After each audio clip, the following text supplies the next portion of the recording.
Hi అండి, అందరూ ఎలా ఉన్నారు? బాగున్నారా? నేను బాగున్నానండి. అన్నం ఇవాళ చాలా మెత్తగా అయిపోయింది. అన్నం అంతా పొంగిపోయి ప్లేట్లో పడిపోయింది. సో దాన్ని యూటిలైజ్ నేను చేసేస్తున్నాను. ఏం చేశానంటే ఇగో చూసారు కదా, అన్నం అంతా మెత్తగా అయిపోయి పొంగిపోయి ప్లేట్లో పడిపోయింది. సో నేను దాంట్లో బియ్యం పిండి వేశాను, అలాగే శనగపిండి వేశాను, ఉప్పు వేశాను, కారం వేశాను, పచ్చిమిరపకాయలు వేశాను, ధనియాలు వేసుకున్నాను, జీలకర్ర వేసుకున్నాను. ఇది మొత్తం ఇలా కలిపేస్తాను. కలిపేసి కొంచెం ధనియాలు జీలకర్ర పొడి వేసేస్తాను.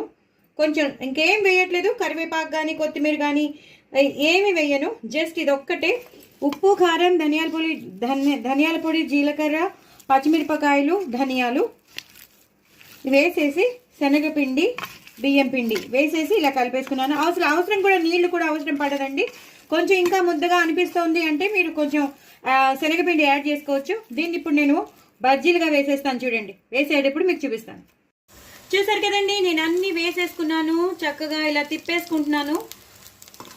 అయిపోతాయి. కావాలంటే ఉల్లిపాయలు వేసుకోవచ్చు, మీరు ఏదైనా ఆకుకూర వేసుకోవచ్చు, కరివేపాకు కానీ, కొత్తిమీర కానీ, పుదీనా కానీ, ఉల్లిపాయలు కానీ, తోటకూర కానీ, లేదా ఉల్లిపాయలు వేసుకోవచ్చు. నేను మాత్రం అస్సలు టైం నాకు లేదండి. గబ్బా ఇంట్లో వాళ్ళు బయటికి వెళ్ళారు. సో వాళ్ళు వచ్చే ముందు నేను ఇది చేసేయాలని, సో అందుకని నేను చేసేస్తున్నాను. గబ్బా చేసేసి వాళ్ళకి చెప్తాను, పెట్టేస్తాను. వాళ్ళకి తెలియకూడదు ఇలాగ నేను ఈ మెత్తటి అన్నంతో చేశానని. అందుకే గబగబా చేసేసినాను. సో అవన్నీ కలపడానికి వీలు లేదు, నాకు అసలు టైం కూడా లేదు. బట్ ఆల్సో మీకు అందరికీ చూపించాలని చేస్తున్నానండి. చాలా చాలా క్రిస్పీగా పకోడీలు అద్దరిపోతాయండి. ఎందుకంటే మనం ధనియాలు వేసాం, పచ్చిమిరపకాయలు ఎలాగో వేసాం. సో అన్ని జీలకర్ర పొడి, ధనియాల పొడి అన్నీ వేసాం కాబట్టి ఉప్పు, కారం, శనగపిండి అద్దరిపోతుంది. క్రిస్పీనెస్ కోసం బియ్యం పిండి చాలా చాలా బాగుంటాయి కదా. చూసారు కదా ఎంత బాగా వేగిపోతున్నాయో, ఎంత బాగుంటాయి. చూసారు కదా, మనం యూజ్ చేసేసుకోవచ్చు అండి. ఏదైనా మనం యూజ్ చేసేసుకోవచ్చు. ఏది పాడైంది లేదు, ఏది వదిలేదే లేదు, సమస్యే లేదు.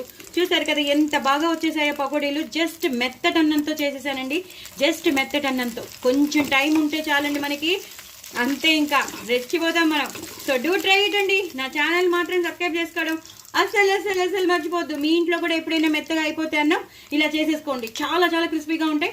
చక్కగా సైడ్ డిష్గా పనికొచ్చేస్తాయి. బాయ్ అండి.